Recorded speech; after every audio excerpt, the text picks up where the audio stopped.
तो तुम क्या चाहते हो सारस? मैं सबके पास जाकर ये कहूँ कि आलस छोड़ दो, मेहनत शुरू करो और जंगल की सफाई रखो, लेकिन मैं हर एक जानवर के घर जाकर उन्हें समझाऊंगा तो इसमें बहुत मेहनत लगेगी।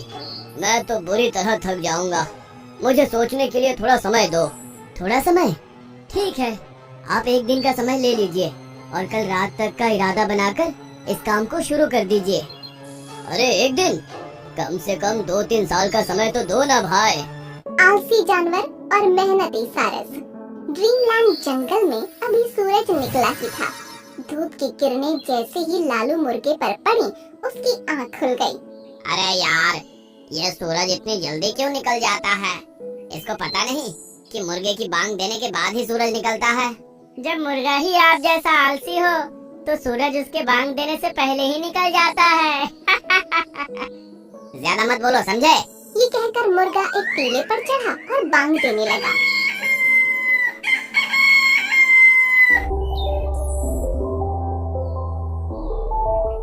यार, यह लाल मुर्गा क्यों इतनी जल्दी बांग देने लगता है? मैं तो दोपहर तक सोने वाला था। अच्छा, अगर आप दोपहर तक सोएंगे तो क्या हम लोग दोपहर तक भूखे रहेंगे? चलिए उठिए और खाना ढूंढने चाहिए। ये खाना ढूंढने का काम अकेला मैं ही क्यों करता हूँ भला? तुमको भी तो मेरे साथ चलना चाहिए। अगर मैं चली गई तो इन बच्चों की दिन भर देखभाल कौन करेगा? अरे देखो मिंकू, मम्मी क्या कह रही है कि ये हमें संभालती है। पापा, मम्मी आपके जाने के बाद बुलबुल मौसी के पास जाती है और शाम तक बस इधर उधर की बातें करके अपना समय बिताती है। नालायकों, चुप नहीं रह सकते क्या? वहीं एक तरफ छोटू हिरन भी नींद से जागा था। मम्मी, ये सुबह होती क्यों है? मैं तो ये सोचता हूँ कि अगर हमें कभी भूख नहीं लगती, कभी सुबह नहीं होती, हमेशा रात ही रहती, तो जिंदगी कितनी खूबसूरत होती। हम लोग बस सोते रहते और आराम करते रहते, ना उठने की जरूरत, ना कहीं खाना तलाश करने जाने की। एक दिन मिंकू सारस इस जंगल में आया। छी, कितना गंदा जंगल है। यहाँ के जानवर सफाई नहीं रखते हैं क्या? वो इस जंगल में 2 दिन रहा और यहाँ के जानवरों का आलस देखकर उसे बहुत दुख हुआ। सारस यहाँ के राजा शेर खान के पास गया और उसको सारी बात बताई। तो तुम क्या चाहते हो सारस? मैं सबके पास जाकर ये कहूँ कि आलस छोड़ दो, मेहनत शुरू करो और जंगल की सफाई रखो, लेकिन मैं हर एक जानवर के घर जाकर उन्हें समझाऊंगा तो इसमें बहुत मेहनत लगेगी। मैं तो बुरी तरह थक जाऊंगा। मुझे सोचने के लिए थोड़ा समय दो। थोड़ा समय? ठीक है, आप एक दिन का समय ले लीजिए और कल रात तक का इरादा बनाकर इस काम को शुरू कर दीजिए। अरे एक दिन? कम से कम 2-3 साल का समय तो दो ना भाई।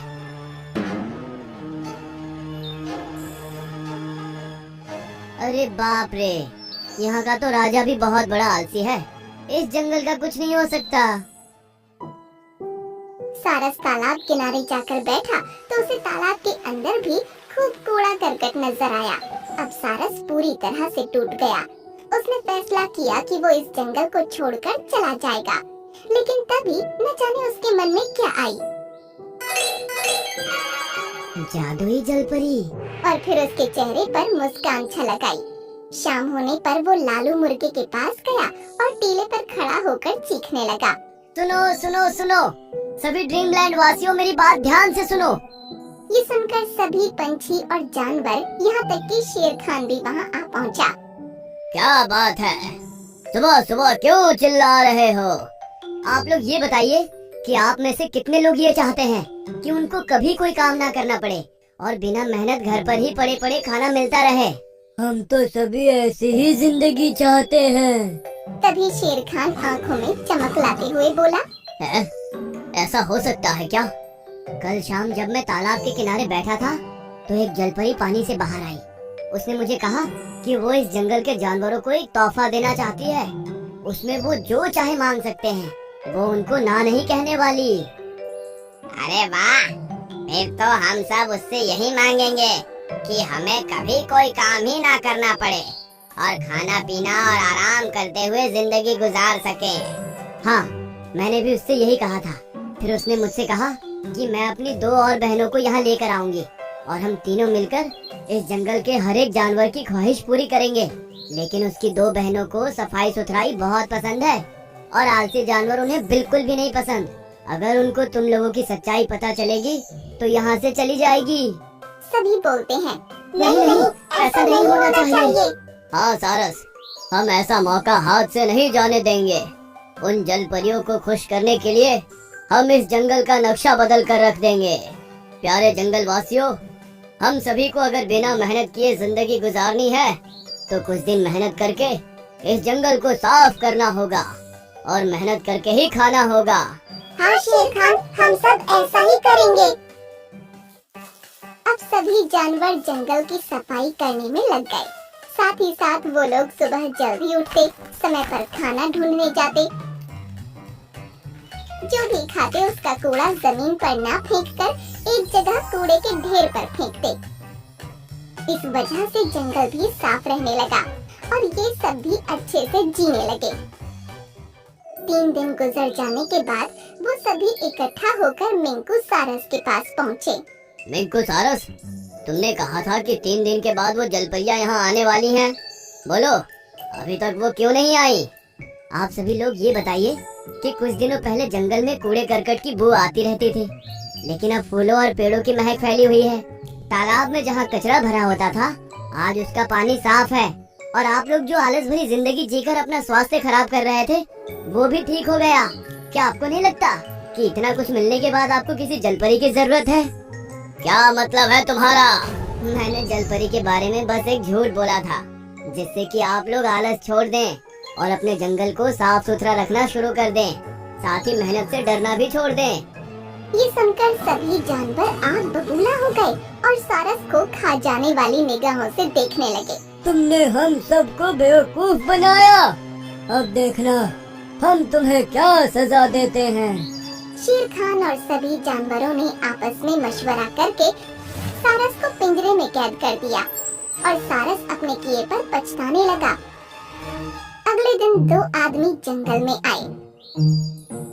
अरे बाप रे, ये इंसान यहाँ क्या कर रहे हैं?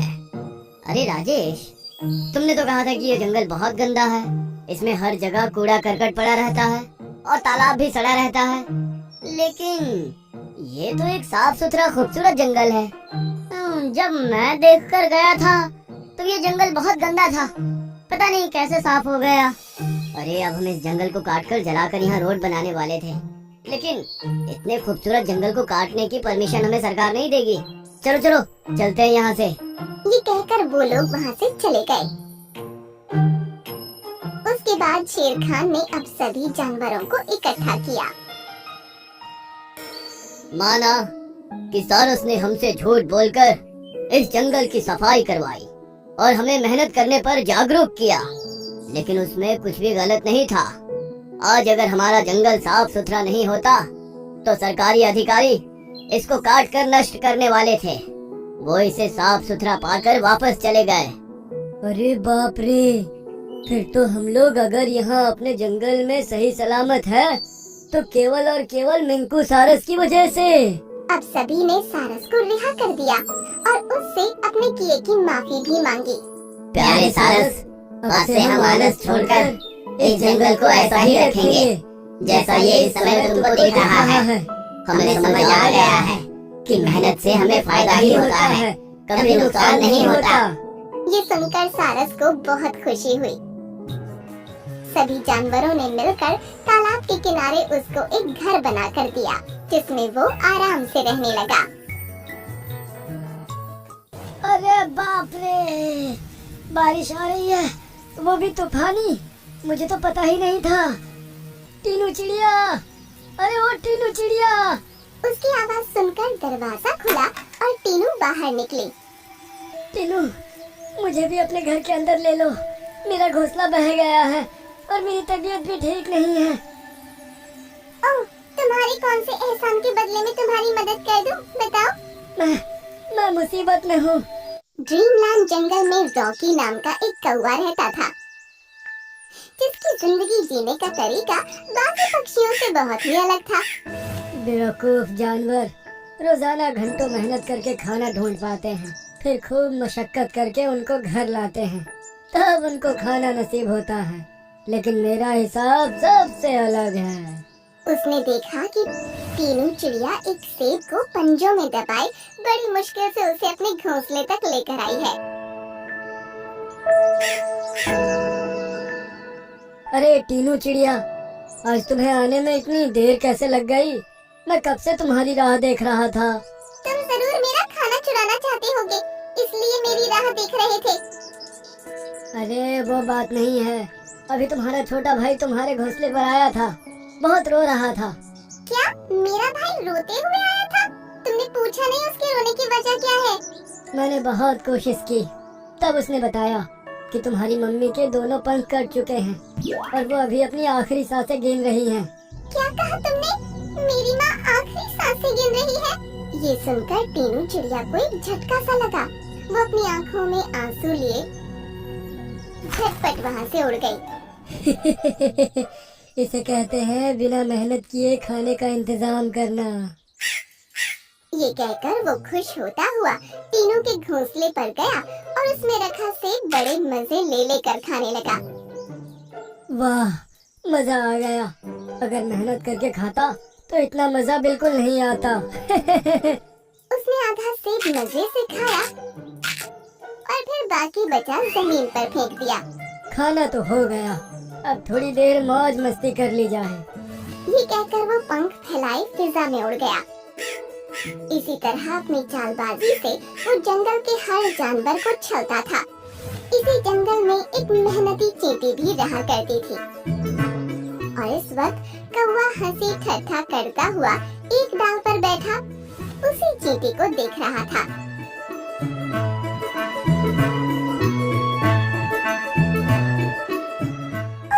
कितना भारी चना है, इसको यहाँ तक लाते हुए मेरी तो हालत ही खराब हो गई। चींटी ने उस चने को थोड़ा सा खाया और उसका वजन थोड़ा हल्का हो गया था। फिर उसने फिर से उस चने को उठाया और गुफा की तरफ चल दी। अरे अरे चींटी बहन, क्या कर रही हो ये तुमने अपना पेट तो भर ही लिया है, अब तुम बचे हुए दाने को कहाँ ले जा रही हो? मैं रोजाना आधा खाना खाती हूँ और आधा बचाकर अपने घर में रखती हूँ जो कि इस गुफा में है।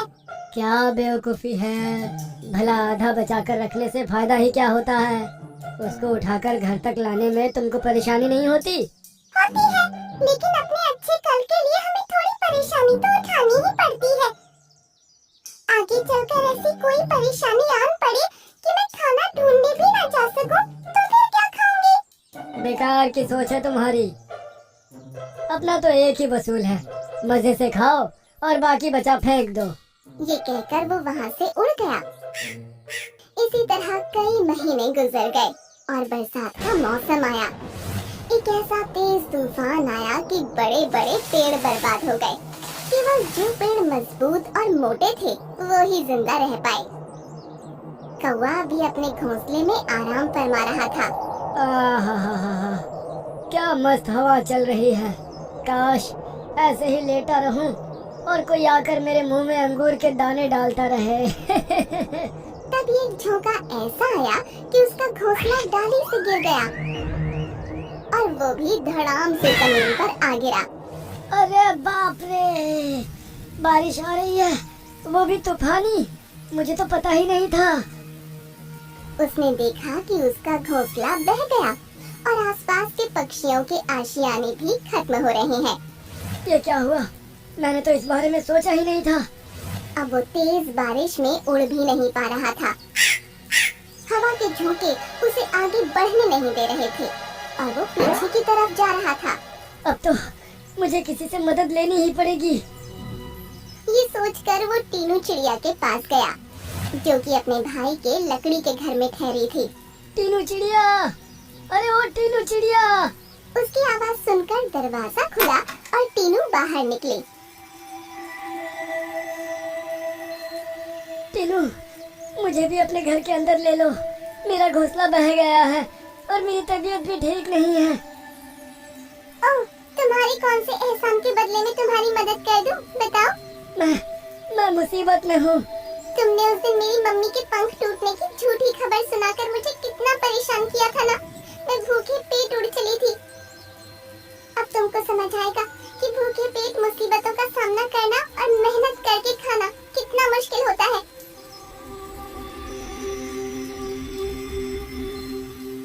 ऐसा कहकर उसने मुंह पर ही दरवाजा बंद कर दिया। अब कौवे को अपनी गलती का एहसास हो रहा था। ना ही मेरे कर्म अच्छे थे और ना ही मेरा स्वभाव, तभी कोई मेरी मदद करना नहीं चाहता। ये सोचकर वो वहाँ से आगे बढ़ गया।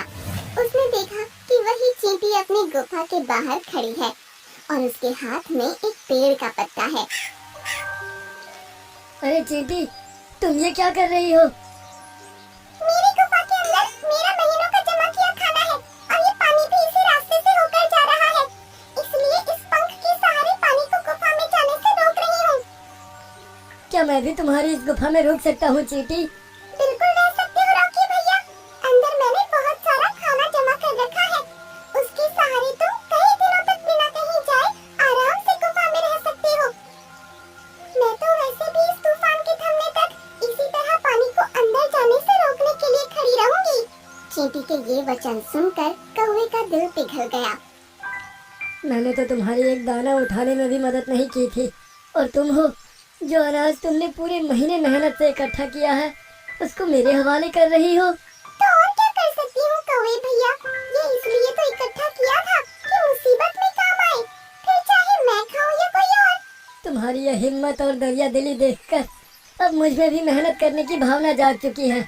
अब देखो मैं क्या करता हूँ। अब वो कौवा वहाँ से उड़ा और फिर मुंह में एक कंकर उठाकर ले आया और फिर उसको चींटी के सामने डालकर फिर से उड़ गया। इसी तरह उसने दूसरा कंकर भी लाकर चींटी के सामने रखा। इस तरह उसने घंटों मेहनत की और जहाँ चींटी पत्ता लिए खड़ी थी वहाँ कई सारे पत्थर जमा हो गए। एक दीवार सी बन गई जिससे पानी टकराता हुआ आगे बढ़ने लगा। अरे वाह कौवे भैया, आपने तो बहुत बड़ी दीवार बना दी। अब तो पानी कभी भी इस गुफा के अंदर नहीं आ पाएगा। ये सुनकर कौवा बहुत खुश हुआ और फिर दोनों गुफा के अंदर जाकर खाना खाने लगे। बहुत मजा आ रहा है।